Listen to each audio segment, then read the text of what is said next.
So, Chiranjeevi వాళ్ళ కూతుర్లు అంటే దోషం అంటే జాతకంలో దోషం ఉండబట్టి వాళ్ళకి పెళ్లి సమస్యలొస్తున్నాయా? లేకపోతే ఎలా ఏంటి? జాతక దోషాల వల్లే ఇలాంటి సమస్యలొస్తాయి. సర్పదోషాలు, జాతక దోషాలు, నాగదోషాలు ఇవన్నీ కూడా ఉంటాయి. కాబట్టి అవన్నీ ఏం పెద్ద విషయాలు కాదవన్నీ. వాళ్ళు చదువుకున్న పిల్లలు వాళ్ళు. అండ్ ఒక మామూలు వాళ్ళ ఫ్యామిలీస్‌లోనే ఎన్నో ఉంటే he is super star Chiranjeevi ఆయన. మెగాస్టార్. కాబట్టి ఆయనకేంటి అవన్నీ? మామూలుగా చేసుకుంటారు, పోతారు, వచ్చేవాళ్ళొస్తారు, పోయేవాళ్ళు పోతారు. ఇదంతా ఏం మనిషి పెళ్ళిళ్ళు మగాడు చేసుకునేటప్పుడు ఆడవాళ్ళు చేసుకోకూడదని ఏమన్నా రూలేముంది? హ్మ్. అయినా పెళ్లి it is a part of life. అంతేకాని పెళ్లి చేసుకుంటే దోషం, పెళ్లి చేసుకోకపోతే వీళ్ళేమన్నా ఉద్ధరిస్తారా? పెళ్లి చేసుకోకపోయినా చిరంజీవి కూతుర్లే. వాళ్ళు రైట్. వాళ్ళ చదువుకున్నారు, వాళ్ళకి సంస్కారం ఉంది, వాళ్ళకి చక్కటి నైపుణ్యం ఉంది. అండ్ పేద ప్రజల పట్ల సేవ చేసుకుంటూ ఉండాలి. వాళ్ళు ముందుకెళ్ళాలి. సర్పదోషాలు అని మనం చెప్పామనుకో మళ్ళీ దోషాల పూజల కోసం ఈ చిరంజీవి సిద్ధాంతుల చుట్టూ, లేకపోతే ఈ పంతుల చుట్టూ తిరిగితే ఆయనంత ఫూలిష్ ఫెలో ఉండనట్టు. హ్మ్. పేద ప్రజలకు చెయ్యాలా బాగా. ఆయన కీర్తిప్రతిష్టలు ఇచ్చాడు, ఆయుర్దాయాన్ని ఇచ్చాడు దేవుడు, ఆరోగ్యాన్ని ఇచ్చాడు. దానగుణం నేర్చుకోవాలా. చెయ్యాలి ఎవడైనా సరే. యెస్. ఇప్పుడు దివిసీమకి నెల్లూరులో అప్పుడు ఇది జరిగినప్పుడు ఎన్టీ రామారావు, నాగేశ్వరరావు గారు ఇద్దరు వచ్చి ఇలాగా జోలు పట్టుకొని అడుక్కున్నారు ప్రజల మధ్య వచ్చి. ప్రజలు వేశారు డబ్బు. మరి ఎన్టీ రామారావు గారు ఎంతేశారు, నాగేశ్వరరావు గారు ఎంతేశారంటే అప్పటి కాలం వాళ్ళకి తెలియాలి. అలా ప్రజలు అబ్జర్వ్ చేస్తారు. కీర్తి ప్రతిష్టలు కేవలం పోగేసుకుంటే డబ్బులు రావు. పంచాలా, పేద ప్రజలకు పంచాలా.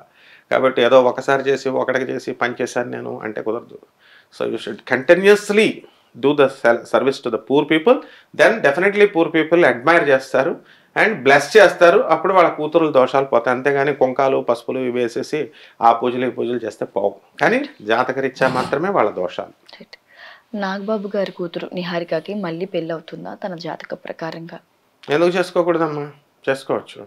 జాతకం ఏముంది? జాతకం పక్కన పెట్టేసేయండి ఫస్ట్. ఇప్పుడు I'm educated girl, talented girl, multi talented and she's a woman. We should respect her. తప్పకుండా చేసుకోవచ్చు పెళ్ళి కావాలి అని అనుకుంటే. లేదు నేను చేసుకోకపోయినా సరే ఈ సొసైటీ ఊరుకోదు కదా. ఎప్పుడు చేసుకుంటావు, ఎప్పుడు చేసుకుంటావు, ఎప్పుడు చేసుకుంటావు అంటారు. హ్మ్. చేసుకోకుండా చేసుకుంటే ఎందుకు చేసుకున్నావు, ఎందుకు చేసుకున్నావు, ఎందుకు చేసుకున్నావు అంటారు. చేసుకున్న తర్వాత పిల్లలేరి అంటారు. పిల్లలు లేనటువంటి వాళ్ళని. పిల్లలు ఉంటే ఎంతమంది పిల్లలు ఎందుకు, ఎంతమంది ఒకడో ఫీజు కట్టడు, ఒకడో హెల్ప్ చేయడు. So this is the dirty stature అనమాట. Society dirty stature. ఈ సొసైటీ ఈ స్టేచర్ని మనం మార్చాలా చదువుకున్న వాళ్ళం.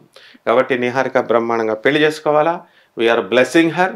నిజంగా ఆమె చేసుకోవాలనుకుంటే లీడర్షిప్ క్వాలిటీస్ అన్నీ కూడా తెచ్చుకోవాలా, ఇంకా పుంజుకోవాలా. పేద ప్రజలకి సేవ చేసుకునే గుణంతో ముందుకెళ్తే ఆమెను అందరూ ఆశీర్వాదం పొందాలి. రైట్. నాగబాబు గారి కొడుకు వరుణ్ అలాగే లావణ్య త్రిపాఠి జాతక ప్రకారంగా జీవితాంతం కలిసి ఉంటారా? లేకపోతే మధ్యలో ఏదైనా డిస్టర్బెన్స్ వచ్చే అవకాశాలు ఉన్నాయా? No disturbances. జాతకరీత్యా వాళ్ళు ముందుకు దూసుకెళ్ళిపోతారు, బ్రహ్మాండంగా ఉంటారు, కలిసే ఉంటారు. ఈ కపట బ్రాహ్మల కపట జ్యోతిష్కుల కపట మంత్రగాళ్ళు చెప్పినట్టు ఏదో డిఫరెన్సెస్ ఉంటాయి, ఇవి ఉంటాయి, అవి ఉంటాయి, ఇదంతా నాన్ సెన్స్. ఉండాలా.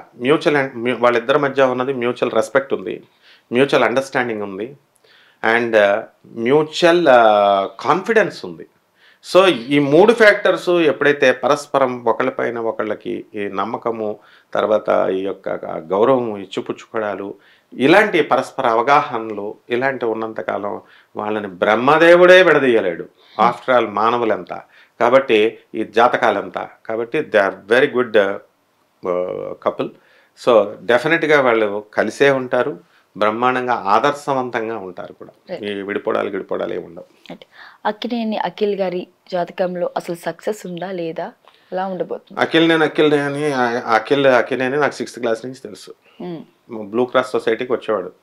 అఖిల్ కమ్ హియర్ అనేవాడిని. వాళ్ళ మమ్మీ అమల గారు, కుమారి ఇప్పుడు కూడా అక్కడ చేస్తుంది. వాళ్ళ అమ్మమ్మ గౌన్లు వేసుకొని వచ్చేది ఫారినర్. అమల గారు డిసిప్లిన్ లేకపోతే ఆ పెద్ద ఆవిడని తిట్టేది, నన్ను తిట్టేది. So Akhil is a very disciplined person, is a very multi talented person. And ఇప్పుడు వాళ్ళ మమ్మీ పోలికలు వచ్చినాయి. నాగార్జున గారు హైట్, పర్సనాలిటీ కాకుండా వాళ్ళ మమ్మీ ఇండివిజువాలిటీ వచ్చింది. సో డెఫినెట్గా అఖిల్ ఏవో 2-3 సినిమాలకి హిట్ అవ్వకపోతే యాక్షన్ రాదు. ఎవరు చెప్పారు యాక్షన్ రాదని? సూపర్ స్టార్ కృష్ణన్ ఏమనేవారు? నటన రాని మహానటుడు అనేవారు. నటనే రాని మహానటుడు. ఎన్ని సినిమాలు ఇప్పుడు మామూలు వాళ్ళు కొన్ని సినిమాలు తీశారు. ఆఫ్టర్ ఆల్ 100లో తీసి పడేసేవాడు ఆయన.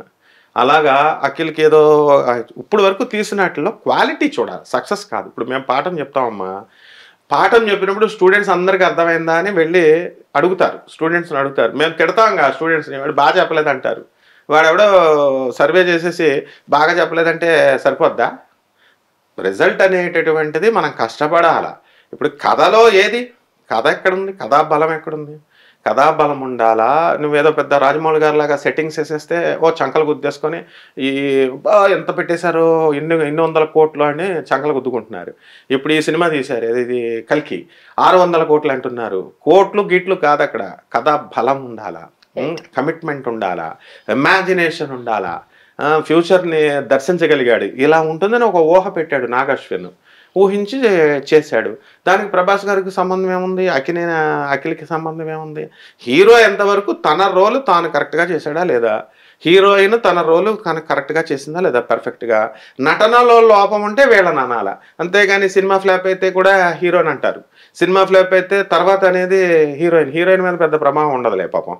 ఇంకా హీరోకి 2-3 సినిమాలు ఇవ్వకపోతే ఇలా ఆగిపోతారేంటి? ఆగిపోరు. ప్రతిభ ఉన్నవాడికి దూసుకొని వస్తాయి.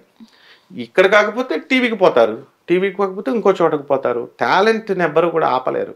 సో అఖిల్ మండే సూర్యుడు, ఆ సూర్యుడిని ఇలాగ అడ్డుపెట్టి చేయి పెట్టి ఆపితే ఆయనలో నటన ఆగదు. అక్కినేని నాగేశ్వరరావుకి రెప్లికా ఆయన.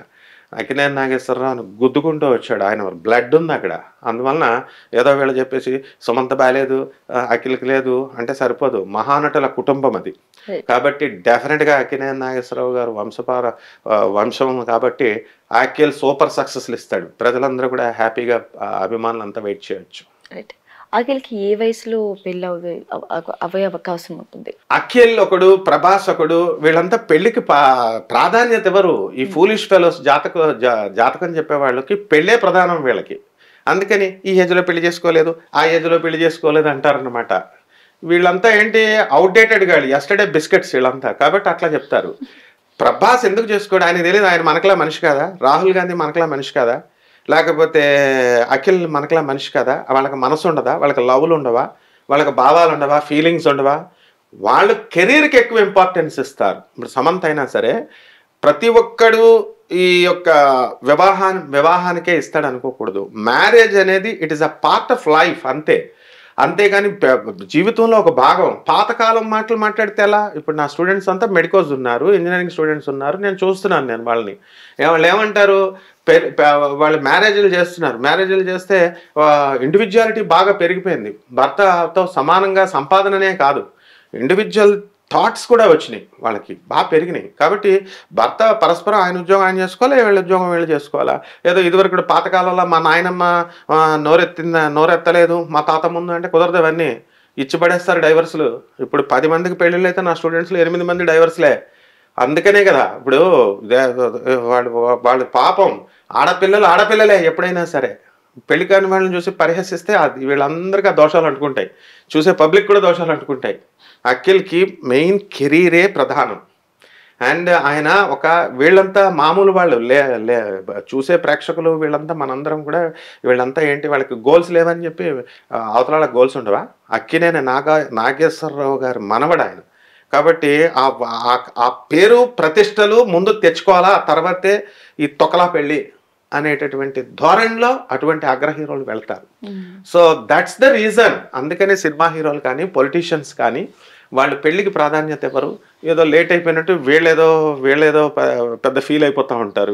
వీళ్ళకే అవ్వట్లేదు. ఇప్పుడు అందరూ చింతకాయల ప్రసాదులు పెళ్లి కాని ప్రసాదులు అయిపోయారు. సో అఖిల్ తప్పకుండా రైట్ టైంలో చేసుకుంటాడు, అదేం పెద్ద ప్రాబ్లం కాదు. ఈక్వేషన్స్ ఉంటాయమ్మా, ఆస్తులు, కులాలు, స్టేటస్లు, మైండ్లు ఇవన్నీ ఉంటాయి. ఏదో మ్యారేజ్ అంటే ఏదో బుడబక్కల మ్యారేజ్ లాగా చేసుకోరు. అండ్ మామూలు వాళ్ళు ఈజీగా లవ్లు చేసి పడేస్తారు. అటువంటి ఫ్యామిలీస్లో లవ్లు గివ్వులు ఉండవు. ఎందుకనంటే పెద్దలు, ఆస్తుల వ్యవహారాలు ఉంటాయి, కెరీర్ పరంగా బ్యాలెన్స్లు ఉంటాయి, ఇవి అవి అన్నీ చూసాను. నాగార్జున అన్న పిచ్చోడా, అమలా అన్న పిచ్చోదా? మోస్ట్ స్ట్రిక్ట్ నాగార్జున కంటే అమల. నాకు తెలుసు అమలతో ఇంటరాక్షన్. నాకు ఇప్పుడు కాదు, 25 సంవత్సరాలు బ్రూక్రాస్. మా కుమారి, మా వాళ్ళంతా ఆఫీసులో పనిచేసే వాళ్ళనే అంత స్ట్రిక్ట్గా, వాళ్ళ అమ్మనే తిట్టిపడేస్తుంది ఆమె ఏమాత్రం కనుక చిన్న పేపర్ పెడితే. అమల గారి విషయంలో నేను ఒకటి చెప్తాను, బ్లూ గ్రాస్లో ఒక చిన్న పేపర్ పడింది, కారు దిగింది అమల గారు, దిగి చిన్న పేపర్ ఉంటే మనమైతే ఆ పేపర్ తీసి స్వీపర్ని పిలిచి అది ఎత్తు, క్లీనర్ని పిలిచి అది ఎత్తు అంటాం. కానీ అమల స్వయంగా వెళ్ళి ఆ పేపర్ తీసి డస్ట్బిన్లో వేసి చూసి నవ్వుద్ది. అంటే we should learn from her. అలాగే ఎక్కడ కూడా వీధి వాడల్లో ఈ కాన్ఫరెన్సెస్కి మీటింగ్స్కి వచ్చేది కాదు.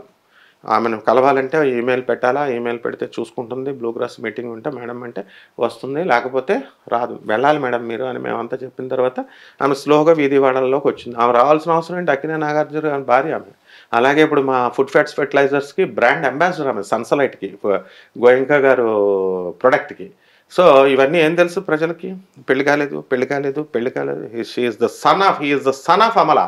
సో అమలకు తెలుసు అన్ని ఎప్పుడు చేయాలి, ఎప్పుడు ఎలా చేయాలి, యాక్షన్ అనేటటువంటిది.